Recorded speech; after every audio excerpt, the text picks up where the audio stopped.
स्वागत है आपका अष्टनूर लाइब्रेरी यूट्यूब चैनल में। आज का जो हमारा डिक्टेशन है वो रामधारी गुप्ता के पार्ट फर्स्ट से डिक्टेशन नंबर 44 बोला जाएगा। गति 90 शब्द प्रति मिनट। तो डिक्टेशन को शुरू करेंगे 3 सेकंड में। रेडी हो जाइए डिक्टेशन लिखने के लिए। स्टार्ट। सभापति महोदय, हमारे देश में गृह मंत्रालय और गृह मंत्री का कितना महत्व है, इसका अनुमान इसी से लगाया जा सकता है कि स्वतंत्र भारत में गृह मंत्रालय का भार सरदार पटेल ने स्वयं अपने कंधों पर लिया। सरदार पटेल का साहस, उनका उत्साह और उनकी बुद्धि तीनों हमारे गृह मंत्रालय के लिए आदर्श का काम कर सकती हैं, परंतु दुर्भाग्य से सरदार के पश्चात इन तीनों बातों में कुछ कमी आती हुई दिखाई देती है। पैरा। उदाहरण के लिए एक बात मैं कहना चाहता हूँ। 1962 में जब हमारे देश पर चीन का हमला हुआ तो नवंबर 1962 को हम सब ने इसी सदन में खड़े होकर एक प्रस्ताव पास किया था, जिसके शब्द थे, भारत की भूमि तब तक हम शत्रु से स्वतंत्र नहीं करा लेते, तब तक हमारी यह संघर्ष बराबर जारी रहेगा, भले ही वह कितना ही लंबा क्यों न चले।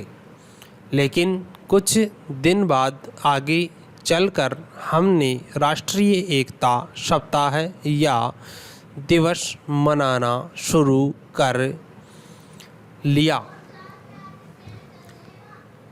तो हमने उस प्रतिज्ञा को कुछ दूसरे शब्दों में बदल दिया। उस प्रतिज्ञा के शब्द थे, मैं अपने देशवासियों के संकल्प को दोहराता हूँ कि मैं अपने देश की स्वतंत्र तथा एकता की रक्षा करूँगा, चाहे इसके लिए कितना ही कड़ा और लंबा संघर्ष क्यों न करना पड़े।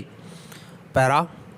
मैं राष्ट्रीय एकता बिल के लिए तन मन से काम करने की शपथ लेता हूँ, लेकिन इस बार राष्ट्रीय एकता सप्ताह के सिलसिले में एक छोटा सा प्रकाशन भारत सरकार की ओर से प्रकाशित हुआ है। इस प्रकाशन में स्वयं इन्होंने लिखा कि 1962 में चीन द्वारा आक्रमण के बाद शपथ की भाषा में थोड़ा परिवर्तन कर दिया गया है और जो शब्द बदल दिए गए हैं उनको भी मैं सदन की जानकारी के लिए सुनाना चाहता हूँ। मैं प्रतिज्ञा करता हूँ कि कभी हिंसा का प्रयोग नहीं करूँगा और मेरा विश्वास है कि धर्म, भाषा, प्रांत संबंधी तथा अन्य सभी राजनीतिक और आर्थिक विवादों समय में ऐसा नहीं हो रहा है, जैसे जम्मू कश्मीर का मुद्दा आज भी हल न हो पाया। पैरा। अब मैं आपके माध्यम से जानना चाहता हूँ कि 1962 में संसद ने जो निर्णय किया था तथा भारत सरकार अपने उस निर्णय से हट रही है, अगर सरकार अपनी निर्णय से हट रही है तो यह जो सरकारी प्रकाशन आया है जिसके द्वारा 1962 की शपथ में परिवर्तन किया गया है, इसका आधार क्या है। Dictation over. पीडीएफ आपको डिस्क्रिप्शन में मिल जाएगा, वहाँ से जाके डाउनलोड करके इसको ट्रांसक्राइब किए हुए मैटर से मैच कर सकते हैं। जो भी गलतियाँ या समस्या सुझाव हो तो आप कमेंट में मुझे बता सकते हैं।